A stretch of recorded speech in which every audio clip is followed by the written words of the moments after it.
May God's love continue to fill this space and warm our hearts. Amen. Good morning. Howdy. Happy Independence Day. Day after Independence Day. You know, I find myself spending a lot of time today thinking about yesterday. 6 months ago, my grandmother passed away. A year ago, my son graduated from high school. 6 years ago, this month, we opened the Brenton Hotel in the middle of a pandemic. You know, throughout the course of my life, there have been moments where the world seemed to just stop.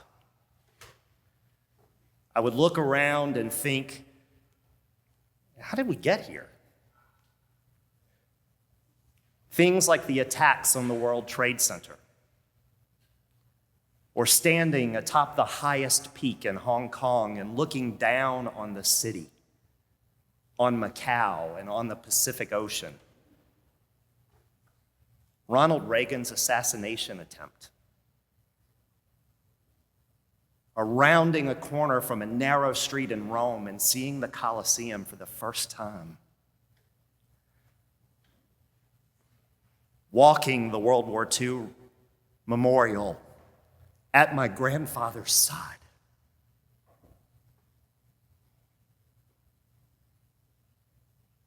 Each time a family member or close friend passed, or each time I was gifted with the celebration of a new life or an adoption. Riding a bike along Ipanema Beach in Rio de Janeiro and seeing Christ the Redeemer and stopping my bike to cry simply because the beauty of everything around me.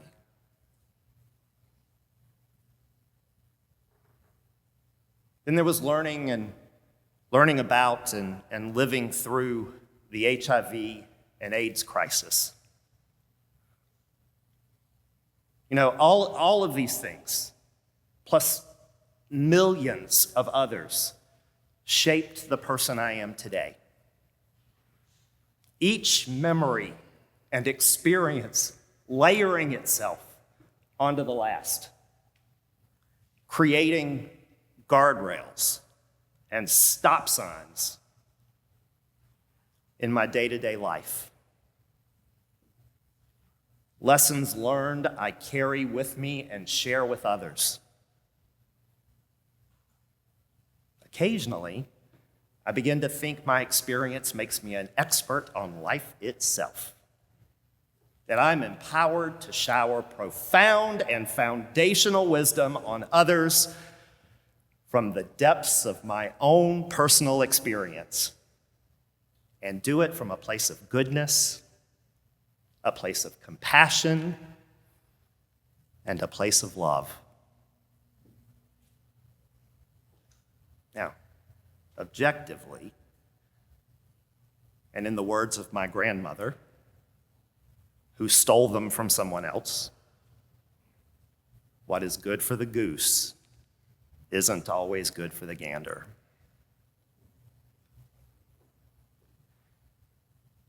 I'll tell you about Rodney Green. He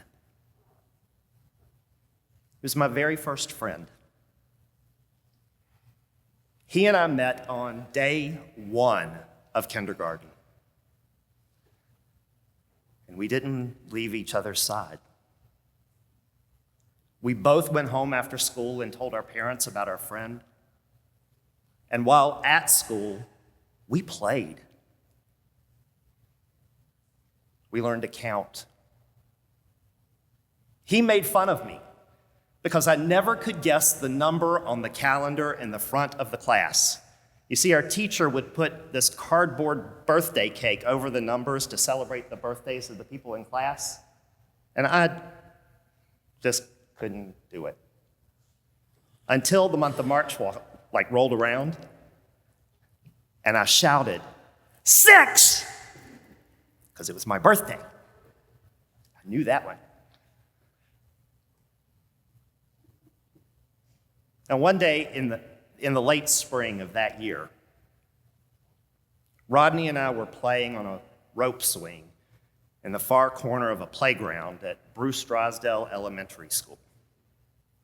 Out of nowhere, a woman poked a giant stick through this metal fence, punching both Rodney and I in the back and screaming at us to get away from each other. We were both terrified, crying. Our teacher, Miss Parkins, came running in and grabbed us both. We were taken up to the principal's office, and our moms were called. All we were doing was playing, just like we'd done all year. Mr. Wilkins, our principal, asked us if we'd been fighting because, well, 5-year-old boys. Emphatically, we both said no. He then told us our moms were on their way and that the police would be coming by, and don't be afraid. Now is when I should tell you, I wasn't afraid. I had no idea who the police were. I mean, I could barely walk a straight line, and I could not say the word S to save my life, or the letter S to save my life. I was 5.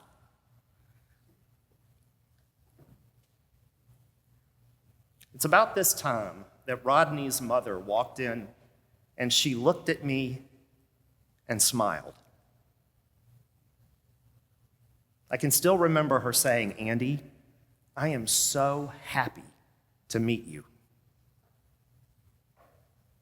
And a few minutes passed, and my mom walked in and surprisingly did the exact same thing to Rodney.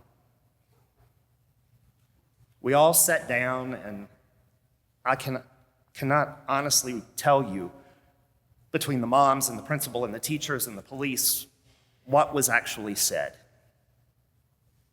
I just remember my mom telling me in the car on the way home that Rodney and I did nothing wrong. That there were battles people her age were still fighting, and all I needed to do was let them. She went on to tell me that if Rodney and I were playing and we saw that lady again, just walk away.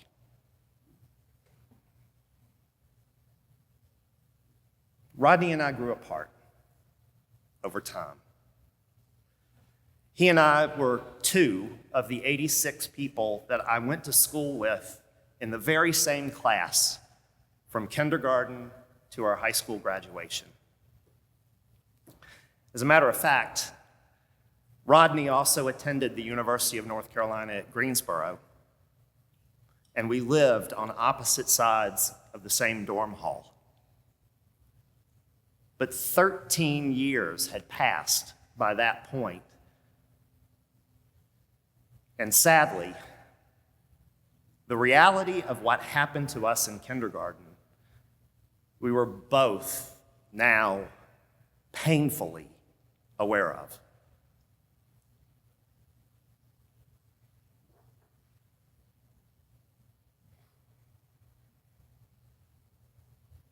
You see, 7 years prior to that incident in 1975, on the playground in Hendersonville, North Carolina, a minister by the name of Martin Luther King Jr. from Atlanta, Georgia, had been killed.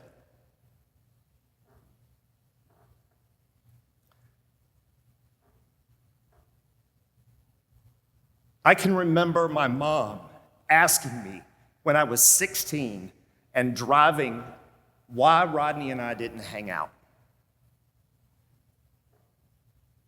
My response was very simple. Mom, I don't know. He's a great person, but we don't have a whole lot in common. She just smiled and asked me what I thought had happened that day on the playground. My assumption was some white person had created the situation, mad because two kids of opposite races were playing. But I was wrong. The woman was an African American woman whose best friend was the white child of a family her mother worked for.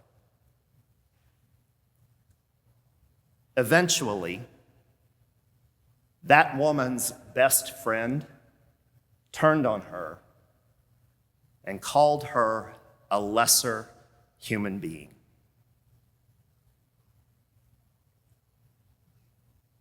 That woman was simply trying to protect Rodney from the same hurt she'd experienced.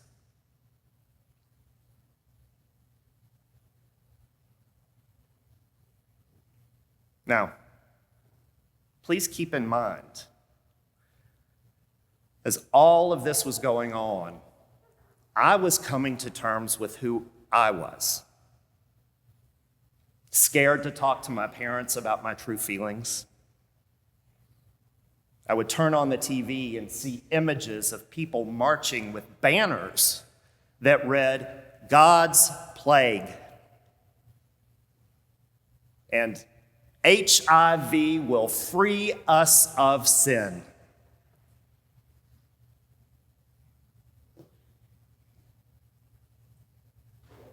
I remember asking myself if this was the battle my mom warned me of when I was 5.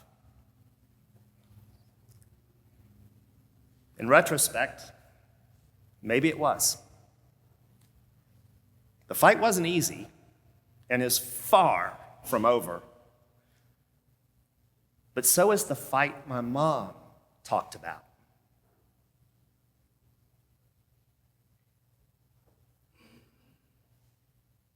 As we read today, children are born with a mind free to accept. No preconception. They are taught what they know by the resources they are exposed to, nothing more. Yes, it is eventually up to them to explore their fears, to learn, to witness, to see, to build their own community. But is this process the right one?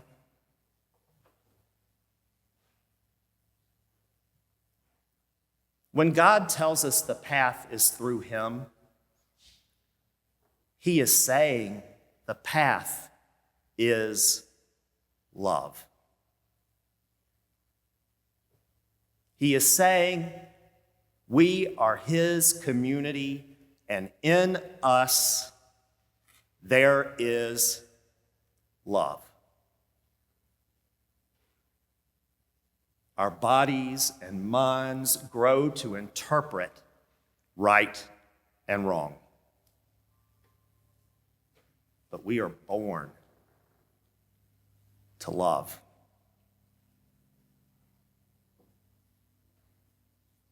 One of the simplest ways for me to look at this is the word mirror.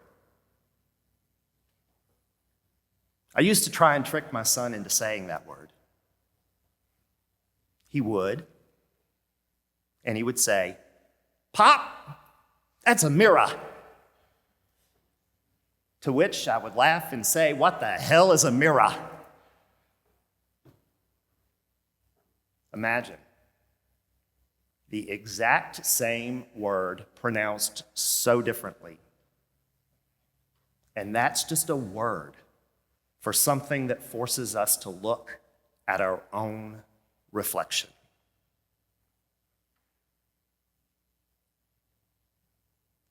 So, next time you're standing in a line looking into a crowd of people much younger than yourselves, and you see their heads buried in their phones, instead of being mortified by the state of our world's future, ask yourself this: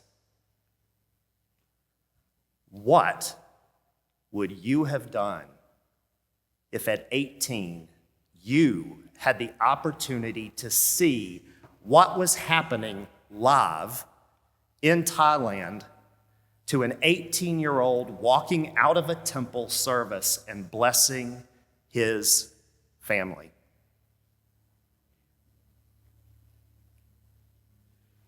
Or that same person dancing to your favorite song?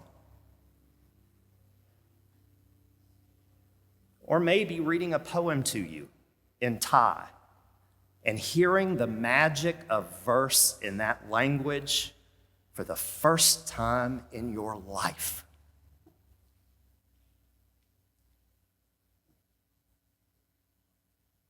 Then ask yourself, who has the broader perspective and outlook on love? Remember, our advice is to advise, not to judge, or worse, condemn.